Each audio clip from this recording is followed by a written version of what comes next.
Hello বন্ধুরা, দেখেন আমি আবার আরও একটি ভিডিও নিয়ে এসেছি। ভিডিওটি হচ্ছে আমাদের স্কুলের মনোগ্রাম।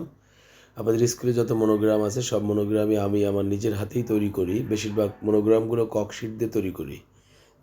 সব ধরনের অনুষ্ঠানে আমি এই মনোগ্রাম এবং অন্যান্য যে সাজানো গোছানো কাজ, এই দায়িত্বে আমি থাকি, যার জন্য আমাকে করতে হয়। তো মনোগ্রাম তৈরি করতে আমার কাছে খুবই ভালো লাগে। আমাদের স্কুলের মনোগ্রামটা অনেক সুন্দর। আমি এত সুন্দর মনোগ্রাম আর কোথাও দেখিনি। মনোগ্রামের ডিজাইনটা আমাদের বড় স্যারের করা, কিন্তু আমি এটাকে তৈরি করে দিচ্ছি। মনোগ্রামটা হচ্ছে আমি 3D আকৃতিতে ককশিট দিয়ে করব। অনেক মনোগ্রামই তৈরি করছি স্কুলে, মাঝে মাঝেই করতে হয়। তারপরেও আজ আবার আরও একটি মনোগ্রাম তৈরি করছি। মনোগ্রামটা একটু অন্যরকমভাবে করব, মানে একটু আরও বেশি সুন্দর করার চেষ্টা করব। সময় থাকলে আরও ভালো করা যেত, আমাদের প্রোগ্রামের জন্য করা তো সময়টা কম থাকে। অবশ্য যখন লাগে তখনই তৈরি করে নিতে পারি, এই জন্য সমস্যা হয় না। যাই হোক, মনোগ্রামটার আমরা ভিতরের যে অংশটা, সেই অংশটাকে তৈরি করে নিচ্ছি। আমার কাছে ককশিট, এটা 3-4 ককশিট কেটে আমি আগে একটি গোল আকৃতি করে মাঝের যে অংশটা সেটা করে নিয়েছি। এখন হচ্ছে আমি লেখার জন্য কিছু জায়গা বের করে নিচ্ছি। লেখা ছিল আমাদের সানরাইজ প্রি ক্যাডেট স্কুল, নিচে লেখা ছিল ফরিদপুর। তা আমি আগে ফরিদপুর লেখাটাই শুরু করেছি। ফরিদপুর থেকে সানরাইজ লেখাটা শুরু হবে।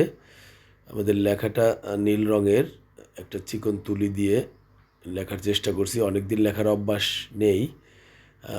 ককশিটের উপরে লেখা একটু ঝামেলা, কারণ ককশিটটা ফিনিশিং থাকে না, যার জন্য একটু তুলি টানতে সময় লাগে, একটু কষ্ট হয়। তারপরেও লিখতে হবে, লিখে ফেলি আর কি। যাই হোক, লেখাটা আমরা কেমন লিখতে পারি একটু জানাবেন কমেন্ট বক্সে। ফরিদপুরের ফ এবং রয় রস্যিকারটা পর্যন্ত হয়ে আসছে। আমরা পর্যায়ক্রমে আমাদের মনোগ্রাম সেটিং পর্যন্ত কিছু অংশ আপনাদের দেখানোর চেষ্টা করব। মনোগ্রামটা আমাদের অনেক সুন্দর দেখতে, আমাদের স্কুলের মনোগ্রামটা খুবই সুন্দর।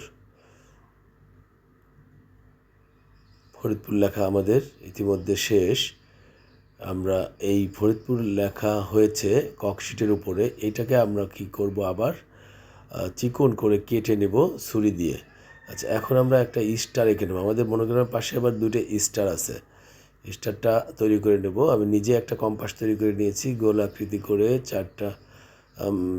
5টা কোণা তৈরি করার জন্য। এখন আমাদের স্টার তৈরি হয়ে যাচ্ছে লাল রঙের। এইগুলো একটু শুকাতে দিতে হবে, শুকিয়ে গেলেই আমরা এটাকে কেটে নেব। আমরা স্টারটাও তৈরি করে ফেললাম, 5টা কোণা যাতে সমান মাপের হয় সেইভাবে আমরা একটা গোল করে নিয়েছি। এখন ড্রয়িং করেই আমরা কেটে নেব। আচ্ছা, এই যে আমরা কাটা শুরু করে দিয়েছি। একটু পাশে সাদা জায়গা রেখে আমরা দেখেন স্টারটা কেটে নিলাম। স্টার আমাদের কাটা শেষ। আমরা ব্যাকগ্রাউন্ডে ফেলে দিলাম, শুধু স্টারটা রেখে দিলাম। আমরা সানরাইজটাও লিখেছিলাম, এখন এটাকেও কাটবো। পাশ দিয়ে একটা সাদা স্টক রেখে কেটে বের করে নিয়ে আসবো। এভাবে আমাদের সানরাইজটা লেখা শেষ করব। তারপরে এখান থেকে যখন সানরাইজটা বের হয়ে আসবে অনেক সুন্দর লাগবে দেখতে, আর সেটিং করলে আরও সুন্দর লাগবে। তাও আমরা কিছুক্ষণের মধ্যেই দেখতে পাবো সেটিংটা। প্রিয় বন্ধুরা, আমাদের সাথে থাকার জন্য ধন্যবাদ।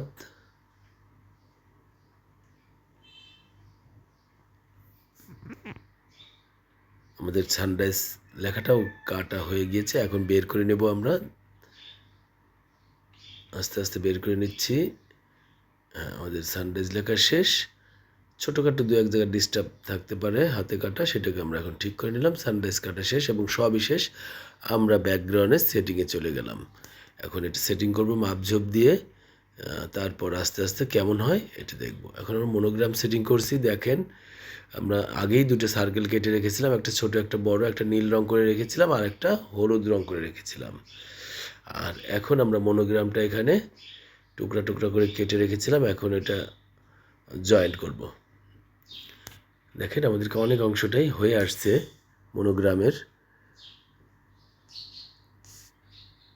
মনোগ্রামে একটা স্টুডেন্টের মাথা আছে আর একটা বই আছে, স্টুডেন্ট পড়ালেখা করছে এমন বিষয়ই এখানে আছে। মনোগ্রামটা চমৎকার মনোগ্রাম, একটা দেখার মতো মনোগ্রাম, খুবই সুন্দর। সকলকে ধন্যবাদ জানিয়ে আজকের মতো বিদায় নিচ্ছি। দেখা হবে আবার নতুন কোনো ভিডিওতে। পাশে থাকবেন, ভালো থাকবেন।